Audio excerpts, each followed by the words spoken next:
So off the bat, I just want to say this is not an attack on anybody's views or where they stand on the whole left, right, woke, blah, blah, blah, all that stuff. I honestly just want to understand why people feel the way they do when it's coming to specific gaming stories, and why it seems to invoke such passionate debate when, for me, it just doesn't move the needle for me. I just can't believe some of these reactions. Anyway, with that disclaimer out of the way, here we go. Gaming discourse is getting weird.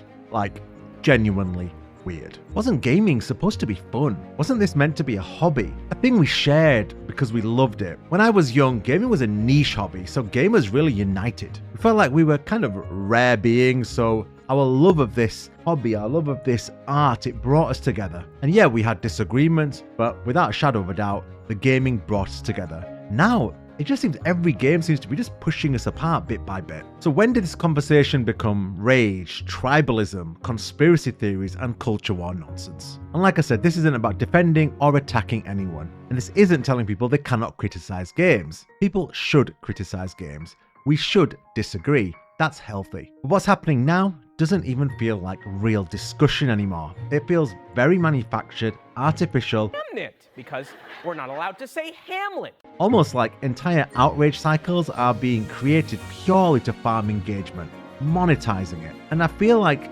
it's working. Because we're not allowed to say Hamlet anymore. No, no. They took the L and gave it to the GBTQ. I am somebody who doesn't really engage much with social media. The only time I see any kind of online vitriol or online discourse is in YouTube comments. I don't have Instagram, I don't have Twitter or Blue Sky or anything like that. And my interactions with people is real life interactions, to be honest with you. So when I do see kind of the amalgamation of all those things, Twitter, Instagram, etc., all in YouTube comments, such as, for example, SkillUp's Mixtape review, which still to this day is shocking to me just seeing those comments. It blows my mind. Online gaming spaces are now flooded with people whose entire business model revolves around keeping you emotionally exhausted, permanently angry. I guess heterosexual women aren't allowed to have hair anymore. They have to shave their heads instead of their armpits. They clip it, they recycle it, the outrage, they invent the outrage, they monetize the outrage, billions of views, millions of dollars. Kick and Rumble are all using farming engines and farming bots and paying people X% on the dollar to reclip and recycle all these clips. And it's all there to convince people gaming is part of the culture battle. And the sad thing is, I think the people most vulnerable to this are the people with the most to lose. The lonely, the angry, the disconnected, the people who feel left behind and are searching for meaning or belonging, whether that's in real life or online. I'm not going to go into politics too much, because if you do that, it kind of makes people really defensive on their side of the fence. But wherever you are, if your governments are not honoring the social contract your taxes, your parents' taxes, your work, your education should afford you, hold them to account. It's definitely not a video game's fault, my friends. Because it looks like to me social media has figured out something pretty terrifying. If you can make people angry enough, they'll build their identity around that anger. And once that happens, every video game kind of stops being a game. It becomes a statement to fight against, a battlefield to die on, a loyalty test for whichever tribe you are assigned to on that given day or week. Before I even get into specific examples with specific games that have been released recently, I just genuinely want to say this. Please try and spend more time offline. It's cool to use the computer. Don't let the computer use you. Don't be fooled by the internet. It's cool to get on the computer, but don't let the computer get on you. Spend more time enjoying your hobbies without the outside noise. Spend less time cycling and scrolling through endless rage content about your hobbies. Go outside, see friends, play games, watch films, read a book, create things. Just get off social media. I don't think this stuff is good for anybody. And to see some of the comments I'm seeing is just crazy, man. Now, maybe I'm disconnected from the world. Maybe I just don't understand the youth of today. I'm in my early 40s, and maybe I'm just so distant from this stuff that I don't see the real things that are going on. But I do see the real world, and it just is so different to what I see online. I just really want to understand why people react the way they do to stories about certain games, even if they're fake. I just want to talk to those people, and I guess this is my attempt to do so. But it does really feel like we are being found. The goal now seems to be tribalism within tribes and more tribalism on top of that. Everyone is turned against everyone else. Players against critics, fans against developers, men against women, straight against gay, casuals against hardcores, Western developers against Eastern developers. God, it's just never ending. Every conversation just gets flattened into teams. Even our politics now is about teams. No one cares about the details. No one wants to discuss a policy of a politician, they just want to discuss the latest thing they said. Nobody wants to discuss the intricacies of a video game, they want to discuss some possible crazy conspiracy theory narrative the game might have. One battle after another. What is this? What's going on? I'm genuinely asking, I did not see that movie. And the second, a little bit of nuance about the topic enters the room, people just disconnect from it, stop listening, avoid the conversation. Take Saros, for example. A bunch of fake story details started spreading that vaguely align with the truth, but are kind of magnified in a way to make it look like something very different. People then start acting on the game was anti-men because the protagonist has a paranoia about this relationship falling apart. Now, though parts of that story end up being true, the way it's conveyed to the general public early on is done in such a sinister way. And as someone who hadn't seen any of that stuff before he played the game, I played the game with a blank slate, and it just doesn't come across like that. I don't get people who read these stories and then read it on a piece of paper, and they don't let the game tell you their story and go into it with like a preconceived notion of what this is. But also, I have to say, even if the leaked story was true, which, by the way, for those who don't know, the leaked story was the protagonist is a bad man, he drinks, he's violent, and his wife leaves him to eventually fall in love with a woman. What is that crazy about that? Have we all grown up in a world where we haven't seen people's relationships fall apart? Infidelity, addiction, emotional insecurity, paranoia. These are human themes. This is storytelling about things that happen in real life. Why are we acting like this is some coordinated attack on men? I'm a straight man. I don't feel vaguely threatened by this story. I want to know why other straight men do. If someone treats their partner badly, is it possible their partner leaves them? Yes, that's life. Why has it suddenly become culture war material if a story explores that part of life? And again, I have to ask the question, why do so many people rage about this before the game's even released, before they've even had a chance to play the game?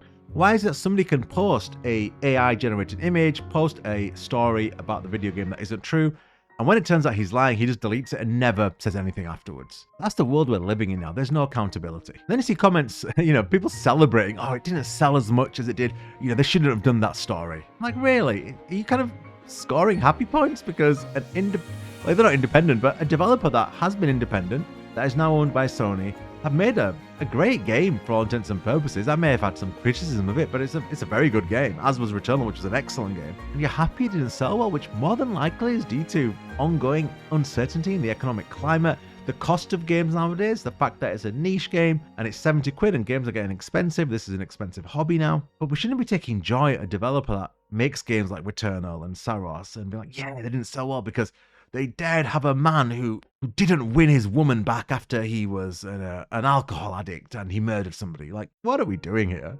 Like, am I just lost? Am I the lost one? Then it comes back to the whole teams thing. Why have sales figures been treated like football scores? Like, yeah, my team won. We got so-and-so's score on the sales board. Like, what is happening? Look, good games from the start of time will flop.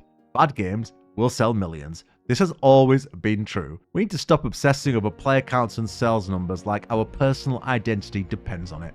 I don't know why we do it. It seems pointless. I hope every good game succeeds and I hope every cash grab fails, but that just isn't the way it works. I mean, if you want to attack the cash grab companies, feel free. If you're going to attack companies for monetizing the hell out of their games, then yeah, I'm all for that. But I don't think House Marquee making a story that kind of attempts to tell a real, grounded, painful story with themes of greed and power hungriness and emotional weakness, I don't think they need to be the people being attacked. And just another bit on the story really with Saros. And I'm going a bit like freestyling here, so I do apologize if this sounds unscripted, that's because it is. But let's just say, slight spoiler warning here, by the way, for Saros, but he ends up with a woman at the end of the story, which, by the way, isn't quite as clear as the story makes out. This is a planet that works in paranoia and making people worry, blah, blah, blah. But anyway, let's say she did. So what?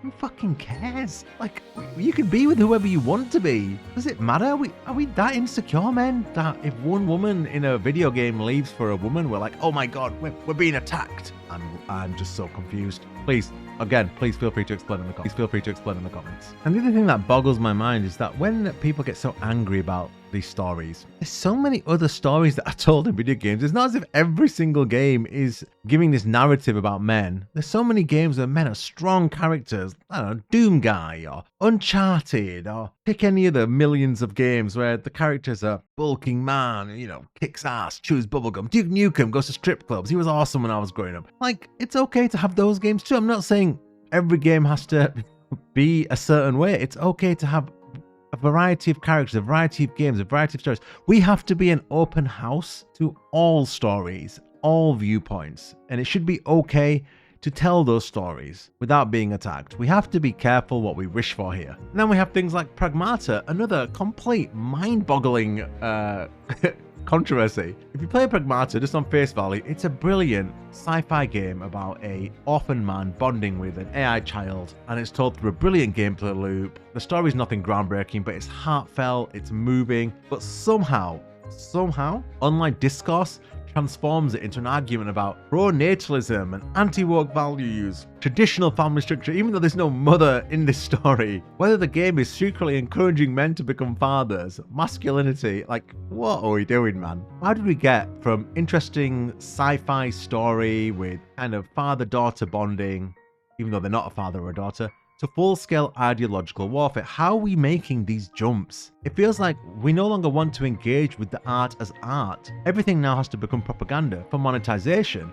Who's monetizing this stuff? You know, I was reading some of the extracts from the Epstein files not long ago, and they said something about Brexit, which is very pertinent to myself. I'm from England, and Brexit was, of course, for those who don't know, was a vote done around 2016 or 2015 about England or Great Britain leaving the European Union. Absolutely crazy decision if you look at the financials, if you look at common sense arguments about trading blocks, etc. But anyway, it happened. And, you know, I was reading the Epstein files and I couldn't believe what I read. And I still can't believe it hasn't made the news in England. But Epstein was really happy Brexit happened. And his response was, I'm not quoting verbatim word for word, but he was like, yes, Brexit happened. Brilliant. It means tribalism is upon us. Obviously, the powers that be wanted us to all fight with each other. They wanted tribes and people to take sides. They don't want us to argue the nuance of discussions, and they don't want to have nuanced arguments about anything. And does it not make you wonder, why do they want us all picking teams and picking sides and having such bare bones discussions that are based in pure anger and emotion and fear? Just something to think about, I guess. And then we get on to Mixtape, the latest fake outrage cycle. Apparently this game got 10s everywhere, except it didn't. It sits around the mid-80s on Metacritic, but one IGN 10 was enough to trigger another meltdown. And this is where I think review scores have completely broken people's brains. Nobody reads or listens to reviews anymore. People just stare at the number and then respond to it. Now, I went back and listened to this IGN review, and look, I don't like review scores because I think a score on a scale is so different to everyone. It means something completely different. I would give a good game a 7. I would give a average game, like a decent game, a 5 or a 6. But a good game would get a 7 and a very good game would get an 8, and so on and so forth. I don't really like review scales because I feel like everything gets a 7 or an 8 nowadays. But anyway, the actual IGN review, you don't have to agree with the score. But if you listen to what he said, it's hard to disagree with the words if you just take the score away from it. Here's a quote from the review.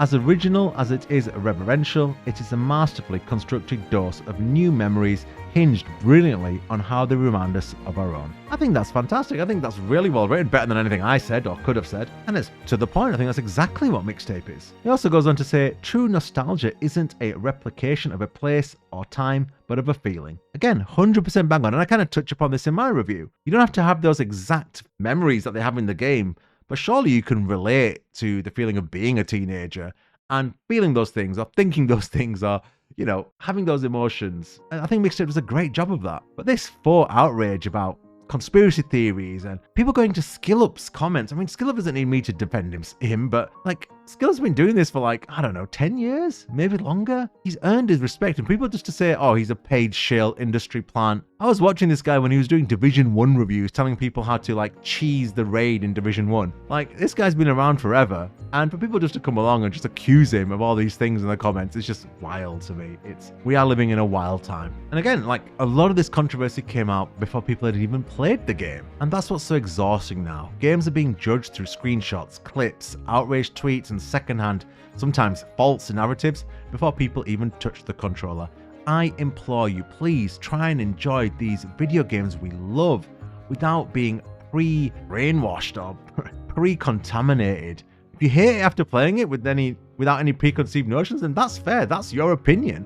If you go into it hating it because you feel it's pushing some crazy narrative, then I think it's going to be very difficult to judge that game fairly. And then you notice the contradictions. People claiming to hate billionaire influence in gaming because of Annapurna and the Ellisons. But where was this outrage for Stray, or Outer Wilds, or Neon White, or the film studio, which has made brilliant movies like Her starring Joaquin Phoenix, or Zero Dark 30, or, so many other great films they've made. Like, what is this fake outrage? What are we doing? It feels like there's some weird Venn diagram of the people who are getting angry here, and they seem just to be getting angry at, like, opposing things, but just getting angry. For example, the Ellisons are buying a whole chunk of American media at the moment. They are completely monopolizing media and then pushing crazy, in my opinion, crazy narratives. And, like, why are people not focusing their energy on that? Why are they focusing their energy thinking that the same Ellisons who are buying up all media in America are suddenly going to focus on paying for reviews for a £15 video game? Like, these people are cooking much bigger fish than Mixtape on Steam, man, or to bribe Skill Up to make a positive review. Like, are people like, this is like real life. This is wild. And again, it goes back to people not reading reviews. I just want to go back to that. People saying, oh, Mixtape doesn't have as much gameplay as other video games. Did you watch the review? Did you read it? Did you see what was in the review? They clearly explain what it is. It's obviously something a bit different. It's obviously got less gameplay than your standard game. But let's be totally honest. The people hating on this didn't pay for the game. They didn't play the game.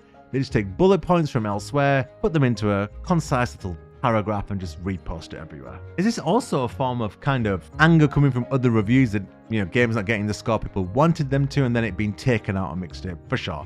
I think if Mixtape had been given a 9, none of this would have happened. And I think the saddest part about all of this is that genuinely good discussion about, say, Mixtape, about its faults or flaws, get completely lost in the wash. It's like Saros. I had criticisms for Saros, but also I don't have criticisms about its supposedly anti-male story or anything like that. But in this crazy spin of ideology and culture wars, it's all just getting washed away and rolled into one, and that's really, really sad. Because there are incredible critics, great creators, passionate communities, passionate video game players who love this hobby, and they are getting drowned out by the mob. Outrage spreads faster than thoughtfulness. That is a fact in this always online age. The numbers bear it out, and now it is being mass industrialized. I really think we need to start reclaiming our hobbies from this stuff.